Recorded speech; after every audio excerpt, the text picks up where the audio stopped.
Ah, Queridos, queria falar sobre um assunto um pouco polêmico e perigoso. Eu pensei muito antes de gravar esse vídeo. E o ponto é uma escritura que eu já falei várias vezes com vocês. Gálatas 5, versículo 22. Os frutos do Espírito de Deus. E ele começa assim. Eu vou ler só um trechinho. Mas o Espírito de Deus produz o amor, a alegria, a paz, a paciência, a delicadeza, a bondade, a fidelidade, a humildade e o domínio próprio. E contra essas coisas não há lei. Eu queria falar um pouco sobre essa questão do domínio próprio. Sabe, irmãos, quando o cristão, muito novo, muito imaturo, antes de me batizar, me tornar um cristão, eu já disse anteriormente que a maior dificuldade minha foi o perdão. Mas como eu tinha uma vida muito envolvida com farras, promiscuidade, né? Então eu achei que essa seria a maior dificuldade, mas acabei descobrindo que era perdoar. Mas depois de perdoar, de me tornar um cristão, eu tive a sorte de fazer parte, de pertencer a uma religião que ela ensinava muito cada um de nós a não flertar com o pecado. Ensinava muito a cada um a vencer as tentações, a lutar contra as tentações. E uma das regrinhas, uma das dicas que eles davam era manter sempre a sua mente ocupada. E é impressionante que essas coisas ajudam. Então, tinha várias situações. Evitar as situações que você ficasse muito exposto. Evitar ficar sozinho com sua noiva, com sua namorada. Sair sempre com casais, entre amigos. Não dar margem para que o seu pecado, para que o pecado da sua parceira pudessem aflorar, né? A química, a libido, para que pudessem aflorar. Então tinha vários conselhos de como evitar isso. Evitar ficar sozinho, evitar ficar com muito chamego, evitar certos assuntos delicados. Então, assim, eram muitas dicas que me ajudaram muito. Eles ensinavam muito essa religião, essa igreja que eu fiz parte, a como não flertar com o pecado. Porque, como a própria Bíblia diz, né? As coisas nunca começam com muito, começam no pouco. Tem uma escritura, né, que fala que quem é fiel no pouco é fiel no muito. Quem não é fiel no pouco não é no muito. A gente pode ler também Provérbios, que fala muito sobre fugir da imoralidade, fugir dos lábios doces como mel da mulher que se oferece, e por aí vai. Mas enfim, as dicas sempre foram imensas. E além disso, você tinha o discipulado, que o discipulado nada mais é do que você ter um grande amigo para abrir seu coração. E quando você está passando por alguma dificuldade, se você fala logo no começo para uma pessoa que é espiritual, uma pessoa que tem maturidade, ela te ajuda para que você bota na luz, você coloca na luz. Então, a partir do momento que você colocou na luz, é mais difícil você cair. Porque essa pessoa vai te ajudar também a ficar atento, a não brincar, a não cair no pecado do orgulho, achar que você pode, que você é muito resistente, que você não vai cair, que você não quer trair Deus, enfim. Então tinha muitas dicas, essas dicas ajudam muito para que você não chegue, como diz algumas pessoas, não beba da água antes do tempo, né? Não chegue ao pote muito cedo, né? Então isso é muito importante, porque essas dicas como solteiro me ajudaram muito. E agora como casado mais ainda. Porque quando você acha que as coisas estão tranquilas, porque agora você tem uma liberdade sexual muito grande, porque você acha que está imune a essas tentações, porque na igreja as pessoas têm a tendência de achar que as tentações ocorrem mais entre os homens e mulheres solteiras, né? Porque a igreja e a palavra de Deus sempre incentiva você ter relacionamentos sexuais no casamento. Então, como o solteiro é sempre ensinado a se policiar e a evitar, né, essas situações, a não cometer, né, o ato sexual, a não ser com o seu cônjuge, então a gente sempre fica preocupado com o solteiro, muito mais. Mas eu percebo que como casado a gente também enfrenta situações delicadas. E por que eu estou falando desse assunto? Não sou o super-homem, não sou o melhor exemplo de tudo, mas uma coisa eu tenho como orgulho, por exemplo, nunca ter traído nenhuma pessoa que eu namorei, eu fui noivo, me casei. Eu sou cabeleireiro e advogado, mas na profissão de cabeleireiro, eu lembro quando eu era jovem, era mais difícil. Eu me sentia mais vulnerável. Os hormônios, a idade, a insegurança, você está conhecendo o seu limite, tem menos tempo na fé e por aí vai. Você acaba sendo mais assediado quando é jovem também, quando é mais jovem. E uma vez um amigo meu me falou uma coisa, porque eu cheguei para ele e falei, nossa, está acontecendo várias situações que algumas mulheres têm se aproximado de mim, que não sei o que e tal. Ele falou, André, ninguém faz isso comigo. Por que será que estão se aproximando de você? Cara, aquilo foi uma pancada. Mas o que ele quis dizer é, você tem uma postura que inibe a pessoa de faltar com respeito ou não? E eu, na minha mente, como cristão novo, achei que minha postura era muito boa, mas sempre há alguma situação que você pode melhorar. Sempre há alguma coisa que você pode tomar mais cuidado. Porque às vezes, até o simples fato de você dar atenção demais a uma pessoa que está carente, seja homem ou mulher, pode te colocar numa situação delicada. Porque a pessoa está tão vulnerável que ela pode confundir as coisas, achar que você está tendo um zelo excessivo e que você pode estar interessado nela. Então, até nessa questão tem que ter um tato, um cuidado. E hoje, como cabeleireiro, esse dia eu estava comentando, há 2 dias atrás, comentando com um amigo, ele falou, não, mas essa profissão é muito difícil, não, você tem que tomar muito cuidado, temos que pensar nisso, rever as situações, porque hoje, 90% das minhas clientes eu atendo a domicílio.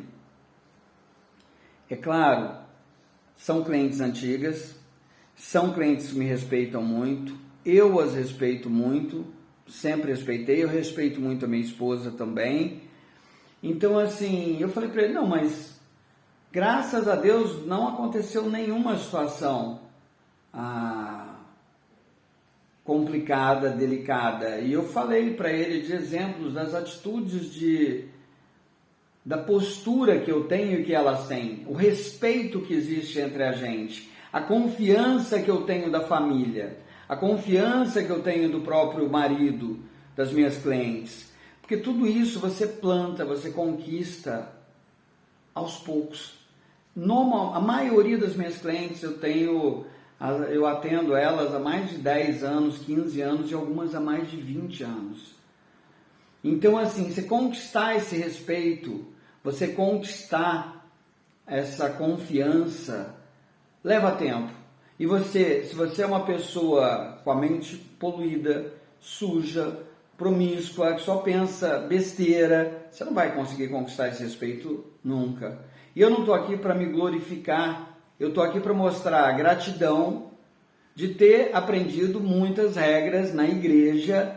E isso me ajuda muito hoje na minha vida, inclusive no meu casamento.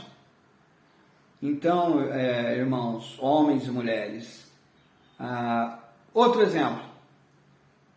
Uma pessoa, um tempo atrás, estava mandando mensagem no meu Messenger com muitos elogios. Eu não respondi. Lá para a quinta ou sexta mensagem, eu falei, olha, eu sou casado. Você é? Sou, levo a sério meu casamento, levo a sério minha esposa, nunca mais. Acho até que sumiu do meu Face, que eu também nunca mais fui ver. Não precisei bloquear, não precisei. Mas, por exemplo, acontece às vezes de alguém pegar e falar coisas um pouco mais delicadas, eu não respondo. por uma questão de respeito ao meu casamento, à minha esposa, e para não dar margem para alguma situação. Então, por que eu quis tocar nesse assunto? Porque muitas vezes, quando eu falo a minha profissão, quando eu falo por ser homem, cabeleireiro, atender cliente em casa, e sabe o que eu penso? Independente disso, se tem uma situação também que você acha que vai ser complicado, não faça. Fuja, não atende, não crie vínculo, não crie intimidade. Exemplo, trabalho, o pessoal vai sair para tomar uma cerveja, para uma festa, depois do expediente, parece inofensivo. Evite. Por que você vai se expor? Vale a pena? Eu gosto, às vezes, de tomar uma cerveja. Normalmente, 99,9% eu tenho feito o seguinte: vou no mercado, compro, tomo em casa. Cerveja não tem nada a ver, não me atrapalha em nada. Mas por que eu vou me expor num ambiente onde tem pessoas ali bebendo, na maioria solteiras, na maioria desacompanhada do seu cônjuge e na maioria das vezes carente, porque o ser humano hoje está muito carente.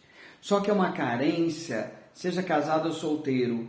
Eu acredito que a carência vem muito pela falta de autoestima, pela falta de relacionamento com Deus,